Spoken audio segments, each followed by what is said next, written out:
Hey, how's it going? So I have a yesterday and today and a topic. So I guess I should tell you the topic first. It's back to the black people stuff, and it is a subject that I have some personal experience with in a lot of ways. Just wanted to say that right at the top. So culturally, like in the culture rather, because that's how black people kind of refer to themselves as a group, as a conglomerate of everybody. There is a lot of segregation, I guess you could say, and you could definitely say there's racism, and there's a lot of rules, and so as a group we're not all the same, right? I wonder if it's the light is like hazy on the camera. I don't know what's happening. It's a little better since I plugged it back in, but still hazy. Wasn't on photo. I don't know why it's doing this, but before I get started, let me ask you to take a look at my signs. I just tethered myself. Let me unplug so you can have a little better look. And there you go. So let me plug back in here. So yeah, there's a lot of rules, and I have to say that I have black family. I definitely spent a lot of time with them growing up, like every weekend at their houses on holidays. So it's not like I probably don't sound like what you would expect, but my family does. Wait a moment. The reason why I don't is because when I was pretty young, my mom moved us to a white neighborhood. So I have been... You start talking the way the people around you talk. You don't even know you're doing it. But I was aware of it because I don't know. I would notice something like that. But anyway, that is something that has kind of placed a barrier between, like, my own family. Oh, I said that wrong. Between other black people and my own family, because one of the rules is if you're black, you gotta be black. You can't be sounding white or looking white, because that ain't cool. I mean, sure, pre-birth blueprint plan, I guess I absolutely chose this, all of this look and everything, and the whole everything, but here, and like most people, I am still like, I don't make the rules. Because not everybody even is thinking about it on that level of it being like a whole plan thing. So I might as well revert for a moment to, I don't make the rules. I mean, this is in any other like way of looking at it, it would just be random the way you turned out. I mean, there might be causes like having a white mother like I do, although this is the weirdest thing. Like, my family on my dad's side, black family part, my whole family is like black family, but my mom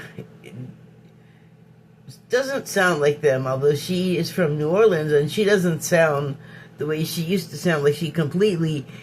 Well, I don't know if she even... Like I said, you don't know you're doing it. I was going to say she eliminated her accent, but I don't think she was ever, like, ashamed of it. I think after like 40 some years or more living in California from Louisiana, she just lost her accent, you know, like I don't think it was conscious. So she didn't have that. And people, I guess, that haven't been to the South sort of assume the Southern accent is a black thing. Some people, I don't know, like the experience I'm thinking of was kind of weird, but it was between children. But even then, I knew, like, this fool don't know what he's talking about. Because in the South, everybody has a Southern accent. It's not just one cultural group and everybody else sounds like, I don't know, they're from England. Like, what? I don't know what this guy thought. But I think he was like 9 at the time, so you have to, like, be a little bit elastic with these things.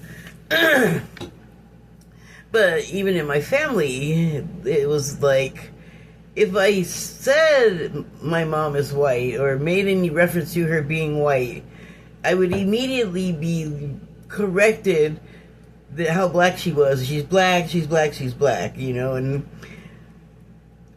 to look at her, you wouldn't think so, because she don't look like she is. She looks white. And the reason for that is her mom was white. My grandmother was like alabaster white. Like she was mixed with something else white. I don't know, but... And then my mom, I don't know. I don't know who my grandfather was. My mom would never tell me when I asked. And my grandmother passed away. I don't know who my grandfather was. Oh, well, that would have been the same guy. Never mind. Well, anyway, no one would talk about it, but my grandmother passed away before I was old enough to think about asking. And I never thought to ask the rest of my family. They may know. I don't know, because that was all, like, Louisiana stuff, and my dad's family was from Houston, so they wouldn't necessarily know, you know. Anyway, so, like, that kind of thing happens where they're just like, no, it has to be this way or it's not okay or something. Like, I don't really understand. God, it's hot. It's, like, kind of too hot for this. Having my hair down, I don't think I like it. Grab a rubber band. Give me a second. So, I want to move on to a different thing that happens. And this was when I was a little older and I was in high school. And I'm in the girls' bathroom. And in high school, I had like a couple of friends from the neighborhood and a few other friends, probably because I was a punk rocker and most people were afraid of you or something, didn't know what the hell was going on, and there was some hostility or whatever. But anyway, that was, I don't know if I have to explain this to people, but it used to be when you're in high school, so this would have been in the 80s, there are groups like nerds, jocks, goths, punks, whatever. There were no goths at the time that I was in there. No, I don't remember seeing anything like a goth until like the 90s. So anyway, you know, you have those social groups. So I'm in the bathroom and I'm whatever. Actually, I think I had gone in there to smoke.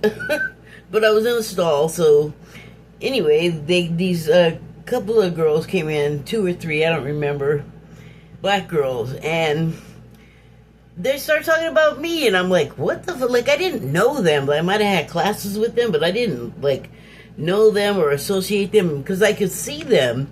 Those stalls have, like, a crack, so you could, like, I'm just sitting there on the commode looking at them, like, why are you talking about me? And it was, she thinks she's so white, and I have heard that so much. So I've already explained why I sound the way I sound as opposed to other black people. and like I know this, like I'm aware of these things at that time, and I'm like, why do I always get blamed for this?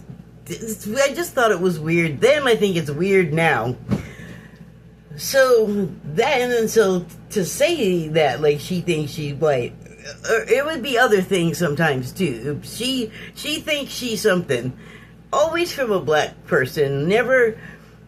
It doesn't make them better or not, because not everything is like totally perfect hanging around with white people as a black person. But my experience mainly is I'm just hanging around with them. Like, the black person thing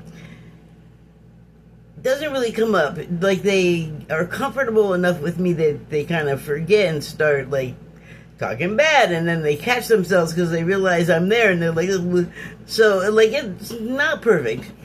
And that Nolan Wells thing that just happened, that's like an extreme example of what I was just saying. Like, that's where it could go. But it wasn't like that where I was in Los Angeles at the time. Like, I don't think the attacks, however they got them, like, I've heard of ambushes since I was a small child in the 60s. Like, where people are lured somewhere and then under false pretenses, and then bad things happen. Or there's lynchings, also bad. Like, it just makes you feel really terrible, because you don't know at any time if you couldn't end up being that person in the news. So it's like a terrible way to, like, walk around carrying that all the time. It just kind of sucks. Anyway, so I got off the track of what I was saying, but that she thinks she whatever, I would hear a lot. Like, I bet I would still hear it if people didn't think I was around to hear it. And it would piss me off, because first of all, how do you think you know what I think? Because every time it happened, the person was just wrong, completely wrong. Like, if I thought about it at all, it would be about the stuff that I talked about, like realizing that I was going to sound different because of, spending so much time where I was spending it, and not, because I had experienced that thing where you start just picking up the way the people around you are talking. When I spent like half a summer, so a month and a half in Texas, I came back and I had a full-on accent, and oh my god, my idiot friends teased me so much, and then it like wore off back into my normal accent. So, like, back to what I was saying. Like, how do you think you know what I'm thinking? You have no idea. And so, I don't know, it, like, just pisses you off. Pissed me off, I should say. So, I let them talk a little bit, and they didn't say much more. Like, that was pretty much all they really had to say. And, like, they didn't even talk about the punk rock, or which I would have thought would be a reason to be teasing me, but no. So I just came out of the stall, and I was like, I was like ready to fight everybody, and then, and I was like, okay, so now what do I think? And they like left. They didn't run, they just left. So I don't know. But that is like a kind of uncomfortable experience I've had with the culture, my people. And so, with that in mind, like, I feel like I now have to think about that too. So, years later, not on that subject specifically anymore, but this happened a couple of weeks ago. I'm watching some show on, like, Looper or something, and it's like, it's about a movie or a show, and they're interviewing, or there's like a thing. Wait, now I'm not sure where I saw this, because it could have been in oh,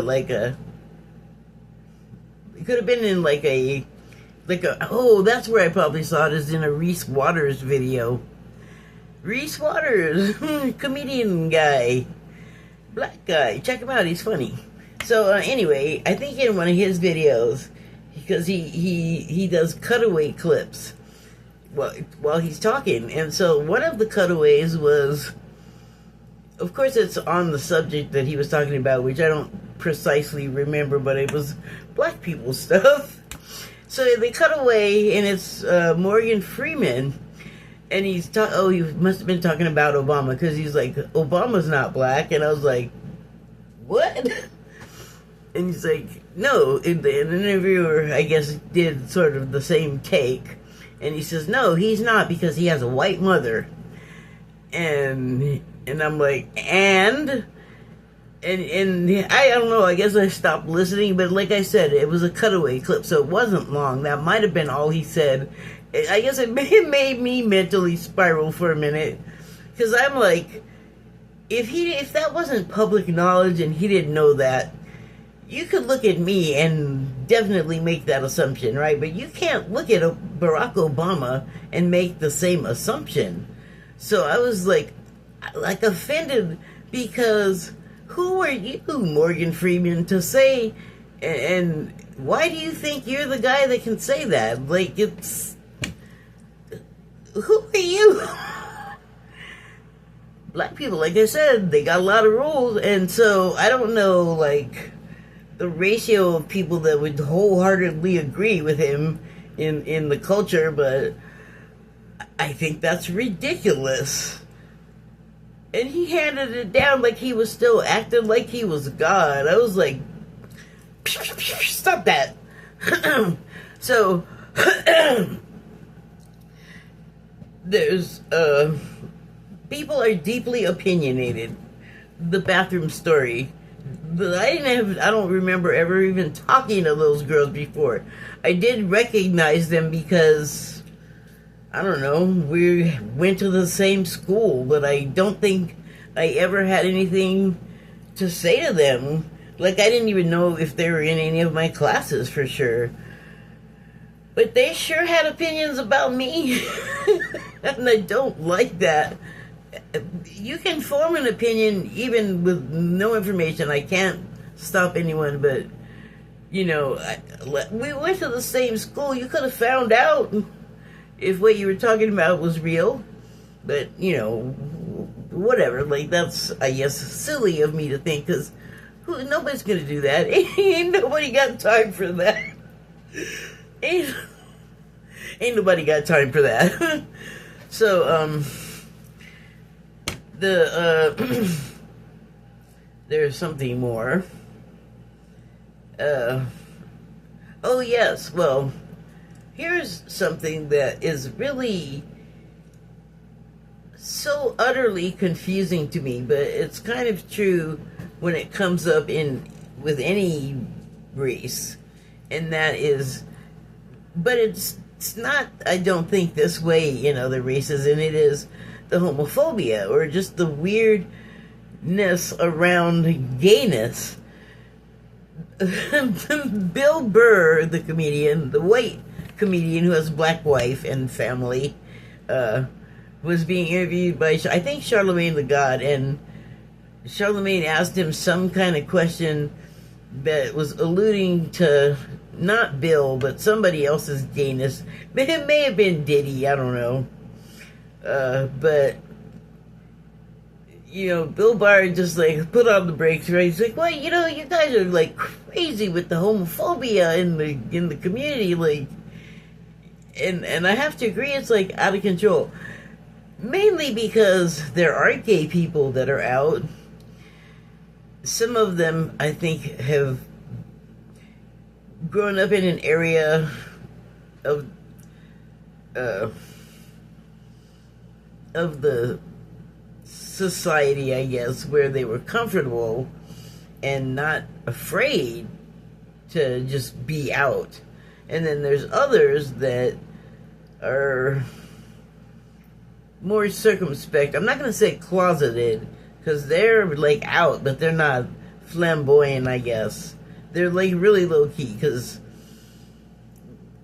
like, when people, it's like when sharks get the scent of blood. That's what it's like if you're, like, weak, I guess, about this. I was going to say commitment, but it's not. I mean, that's pretty much, if you're gay, that's your deal. like I'm straight, and that's my deal, you know? I'm not even, like, really interested in or curious about the other stuff. So, and other people are. That's how we're all made. We're all made a little bit different. So, and then there's the people that are on the down low, where they have heterosexual relationships all the way up to marriages and families, and then they're like, I don't know how else to put it, sneaking around and doing gay sex stuff. But they'll say it's not gay, it's on the down low, they're just not telling anybody. And I'm like, okay, call it whatever you want, I guess. It's your deal. So, those are just a few things that I'm like fascinated by, because like I said, there's opinionated people on like all of the subjects, and on those last three, the opinionated are strong. They're strongly opinionated about it, and I mean, I have to say, I don't know why, but I feel like a little nervous talking about it. Like, there's no reason. There's if there's, I think there's like a black family that lives on the next block, but we don't like know each other. We know each other are here because we're the only two in the vicinity of probably 30 miles to households. That's another story. But there's a lot of, like, I feel like sadness and anguish that happens with the people on the download. Well, for one thing, if you're doing the download stuff and you're not, like, using protection, for instance, and you have a family, you can bring horrible things back to the family if your partner is at all promiscuous or infected with something. So that's bad, and then you can only pretend that ain't happening for so long. If symptoms start to happen to your other partner, and they go to the doctor and they find out without a doubt that they got something funky and they weren't with anyone else, it's like you're in the corner of the closet now. And then it's just like, if the out ones are out, usually I think they're like pretty much okay, because they're not showing signs of weakness or like vulnerability like perhaps the closeted and the down low ones are. But sometimes those people end up in trouble from I guess homophobes. They don't have to be from the culture. They could just be anyone that sees someone gay and wants to hurt them.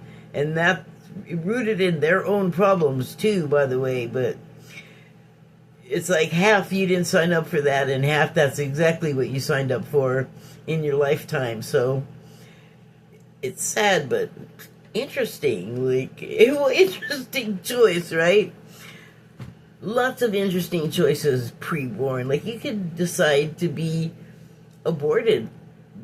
And, I mean, I can't even fathom what that experience must be like, since your awareness is so unformed. Your human awareness, though, I think up until you're like about 4, you still got like half of the spiritual world attached to you from before you were born. So that's cool. And then we like, there's nothing there. There's nothing under your bed. There's nothing in the closet. No, and nobody's seeing what you're seeing to sort of like do the same thing that your accent does. Like when you're like me, when you come back with one that ain't really yours, and you just gotta like, get right out of that. Like, force the running of the course on that. So, I guess my theme here with the black people stuff today was, I wrote it down. I didn't feel like I needed to like write a whole bunch of stuff about it, because I mean, I've lived it for a long time. So, I mean, I've thought about it all a lot already. Okay, so, and I still have cards. So, my last thing that I was going to say was regarding the theme of today is what is blackness and who says so? Because I was thinking about Morgan Freeman. I was like, oh, I didn't realize you were the rule maker. All right, to the cards. I did the numbers, and then I don't think I read anything. Oh, I did them for me. I didn't do them for you. So this is number 16. No picture really has words. So 1 and 6 is 7, and I always think of the tarot cards. I always think of the Rider-Waite, not Roger Waters. I always think of those illustrations because they're kind of the most common thing you're going to find on a tarot deck. So I don't actually have a Rider-Waite deck, but I have several of the style like that. And I have a booklet, and I wanted it because when I refer to the tarot cards, it's usually because there's an image. So number 16, 1 and 6 is 7. So 7 in the tarot is the Chariot. And the Chariot, clearly, you're going places. Things are moving quickly. And the other thing about 7 is, in tarot, there's another card, the 7 of Cups, where it represents lots of choices. And, you know, I'm going to say because I got the two images together, you have to make a choice in a hurry, I guess? Or, well, before the opportunity passes, I guess. I think that's what it is. So, okay, let me go ahead and read what's on this card. Our love for one another is through the Sacred Heart in an elevated bliss of our Mother, Father God's divine love within us. So, considering the subject matter,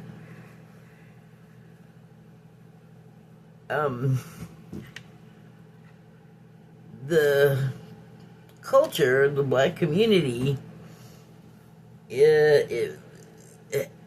God, we've been through a lot over like the 400 years we've been in this country, and so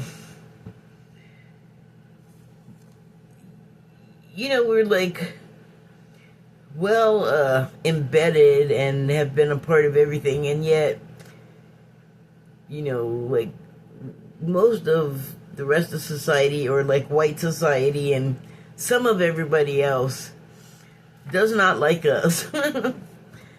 But since we're all here together and we have these, you know, like things we've signed up for, and we're with each other, and so going back to like the gay part of what I was talking about earlier, we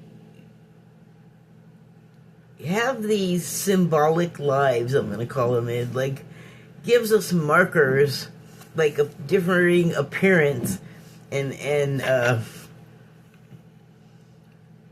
like I guess cultural activities or traditions, just to make us enough different to where we don't really know everything about those other people except the obvious similarities, like, you know, physical, like head, limbs, digits, all the same, facial features.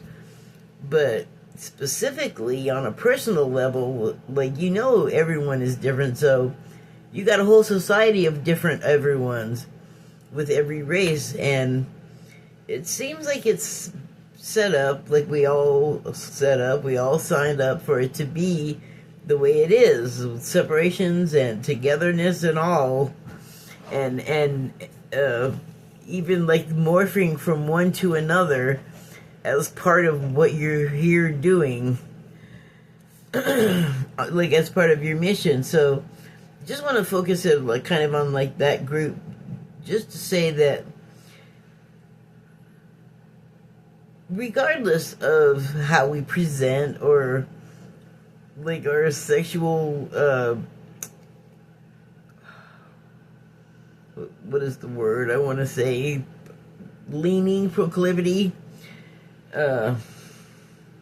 there's a word, and of course it's escaping me, and now I'm irritated by that. But anyway,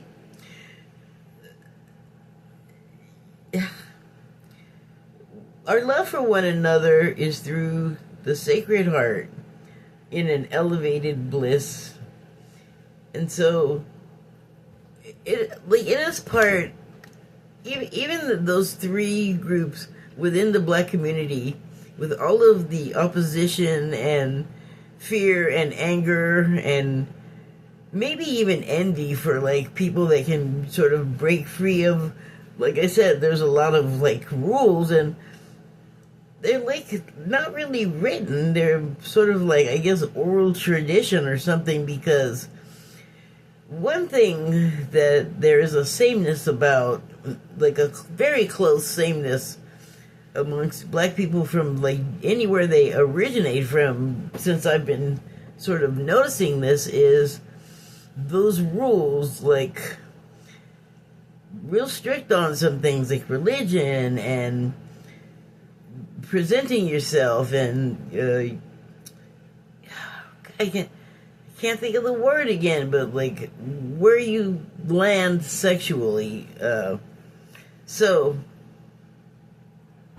within that one confine, like that one small group, there's a great opportunity for us to learn from each other. And my feeling about the gay, the LGBTQ and everything else community and everything about it and around it is there, and then it keeps arising, and then people get so upset and get all bent out of shape. But I think the reason why there's so many different things to sort of focus on, and people do that in different ways, like they get mad, they get hostile, or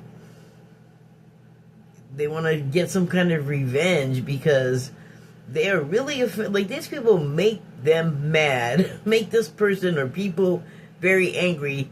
And it's not the people that get angry, it's not any fault of theirs. Like that Pulse nightclub shooting in Florida.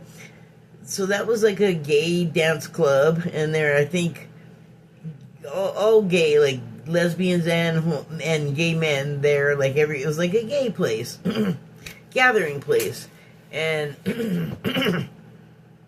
this guy went there, and I guess he'd been there a bunch of times. And he had, like, he was fighting with himself over his own sexuality. Like, his family was like, gay people, terrible, sinning, bad. Like, I think there was a lot of religious programming happening in that family. And so I'm assuming the guy didn't really have any outlet for how he felt. And I think he even had, like, a heterosexual relationship going, but it sounds like he was just going through the motions, because what we learned, like, after everything was over, was that the guy actually was struggling with his sexuality, and then he went to this place, and I assume he was struggling with himself for being there. Like, he wanted to be there, and everything else in his, like, body, because of everything he'd heard his whole life, was saying, you can't be here, these people are bad and wrong, and you should hate them, I think is what he might have been struggling with. And so he's in there, and he can't, like, reconcile, he can't, like, break away from, like, his family's programming or society's programming, or, like, I think he was Filipino. So there's another group that within themselves, a lot of rules, religion coloring a lot of it in a very similar way as in the Black community. Like, just that is very passionate and powerful, and like, they stick to the rules in that Bible, and I don't know that they're interpreting them in a way that is helpful to any of those people I mentioned, but that's something way too deep to start talking about in the middle of this. So this guy is at the club. He's struggling with how he feels about himself and his family. Like, mainly his father. I'm getting it's like mainly his father. And he just felt trapped and angry. Like, he couldn't, like, even... this guy was an adult and he still couldn't, like, do what he wanted to do. Then he really wanted to be at this club and he really wanted to be okay with it. And I guess he just couldn't do it because he brought a gun. And then that's what happened before the end of it. Before, like, that's when the shooting started. So that is, like, terrible that the man felt that squeezed to react that way, but he's not the first. And then there's all this other conspiracy theory stuff going on in my head that could have affected him too, but oh my god, that is such another, like, it's a literal rabbit hole, so let me just run away from that real quick. But, you know, so my point is, finally, the people in the three groups of the homosexuals relate to the whole of black society, and then beyond that, greater society, in different ways. You know, like, one's fine to just be walking around themselves however they are, like, that's how they present, like, love it or leave it, you know. And then you have the people that are closeted, where they're at least with themselves honest about who they are. Out of that closet, though, probably, you know, probably people know, but if you stay in the closet, the people that care about that are kind of like, okay, good, keep that to yourself or something, and then you're, like, kind of safe. But then you're like the guy in the nightclub, you're trapped, you don't feel like you can fully express yourself, and that's gotta feel terrible.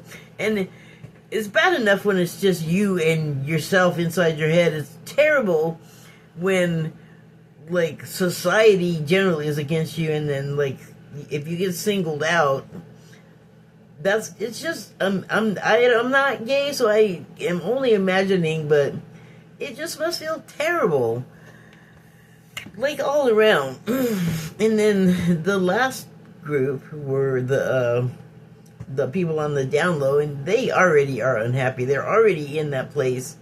Like, if you're hiding it, you're just in an unhappy place, I think. I don't see how you can, like, stuff who you are down. Well, I do. Like, I had to do it, like, when I worked for, like, 8 hours a day, 5 days a week. And that was kind of rough, because I'd rather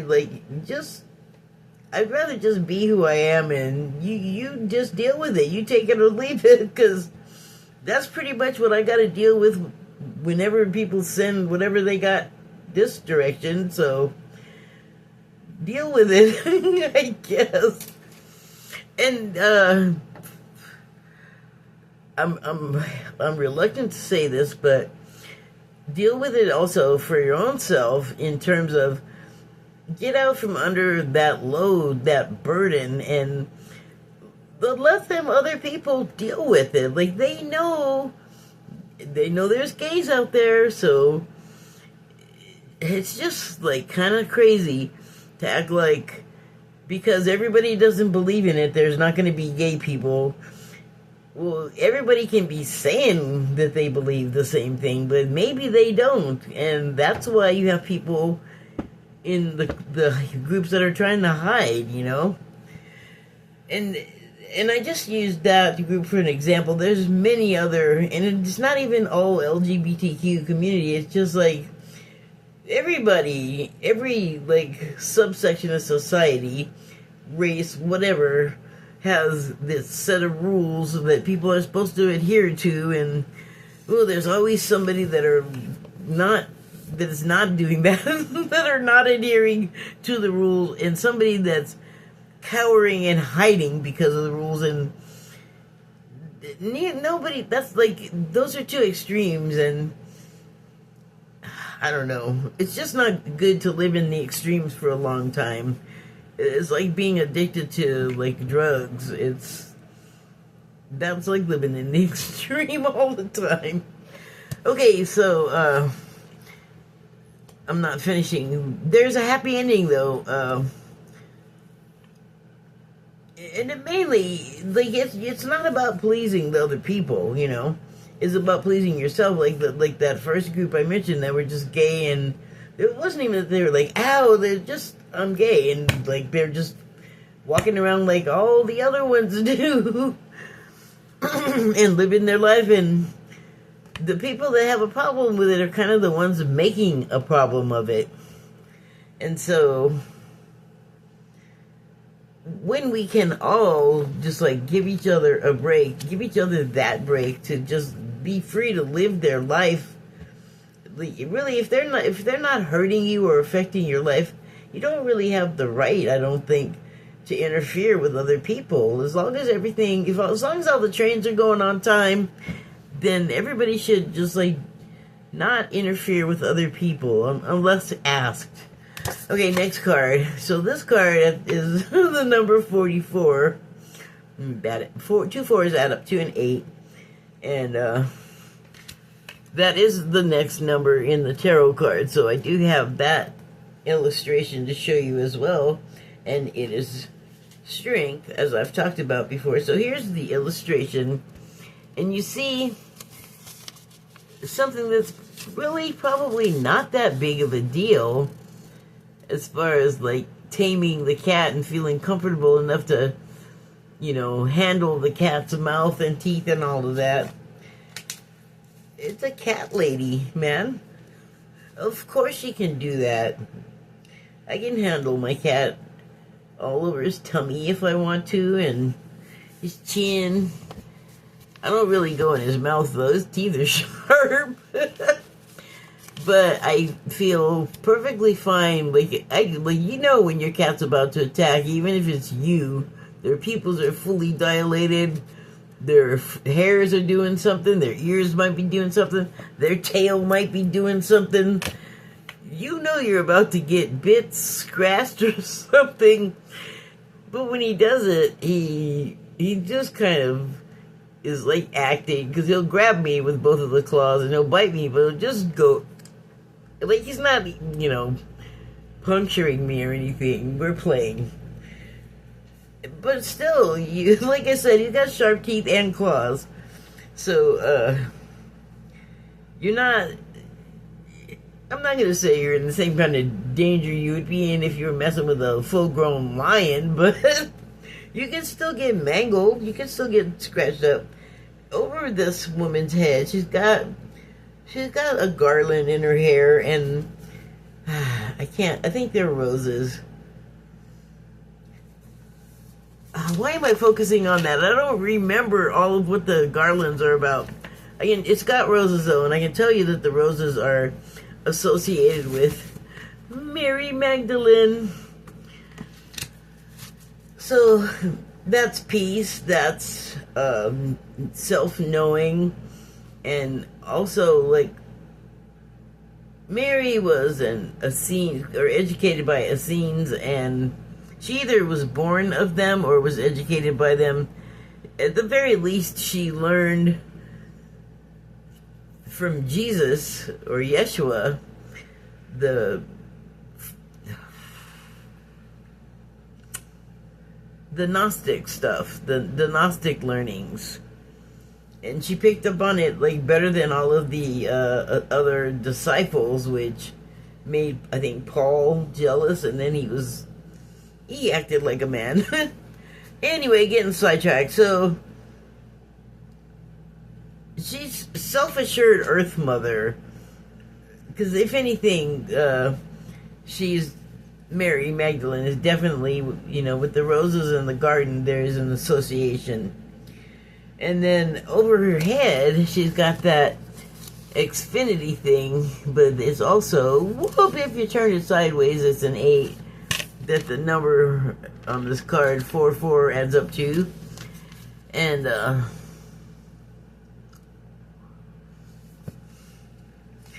so, I'm getting real strong. This is about self-assurance and courage and being able to hold yourself up in whatever situation. Like, you just have it always. It's like the character of your soul. You have that strength, and you carry it with you, and in your life. It's not unusual for you to be strong in the face of challenging things like a lion. So this card says, "For thou that fear Mary Magdalene the Christ, fear the true powers of the divine feminine in thy sacred heart." So that's interesting. If you fear the divine feminine, that's that's not something. The divine feminine is not a characteristic to be found only in women. Men have those aspects, or that aspect as well, which I think you can refer to it as a whole, but I think it sort of feeds into many other aspects from the whole. So it's like not one thing. It's everything. But if you fear that part of yourself, you're locking yourself away from crucial parts of, like, your learning to be a human, pretty much. But with grace, like, you don't necessarily have to, like, show the kind of power that you see when, like, there's a war. Like, it's not a warrior thing in that sense. It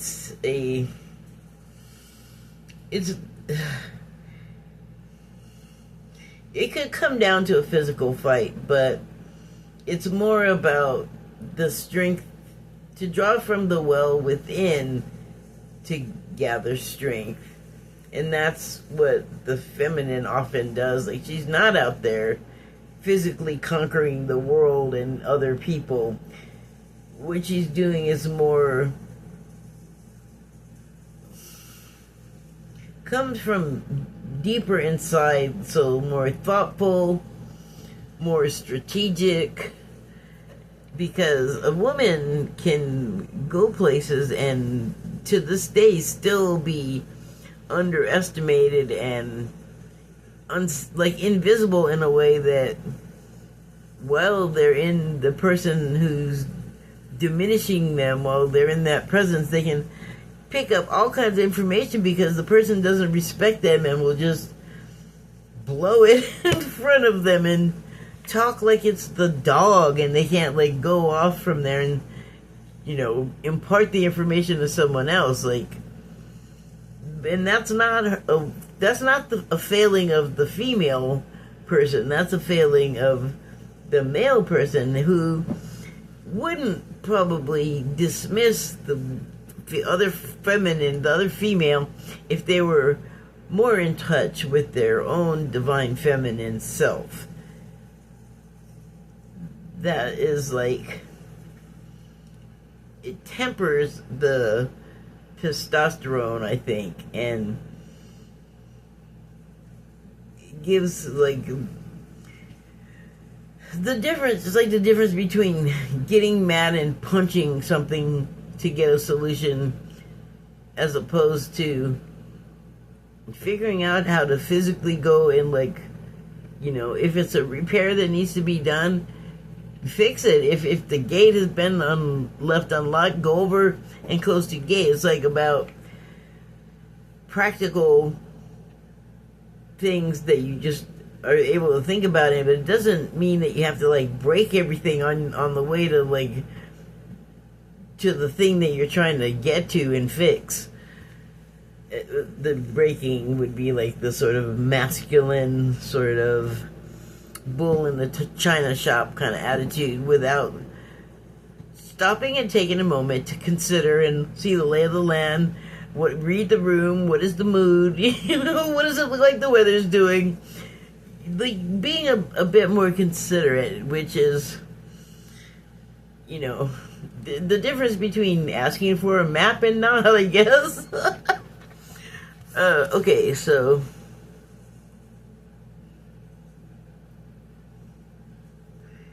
yeah, it says, oh, it talks about powers on here. I just glided right over that.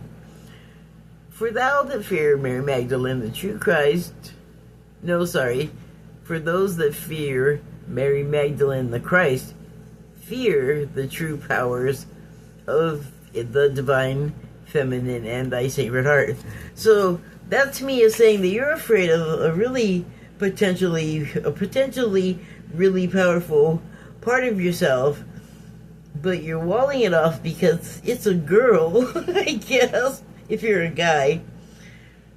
But you know what, you could be a woman too. I'm not that woman, so I don't think that way, but there could be a woman too that is that way. And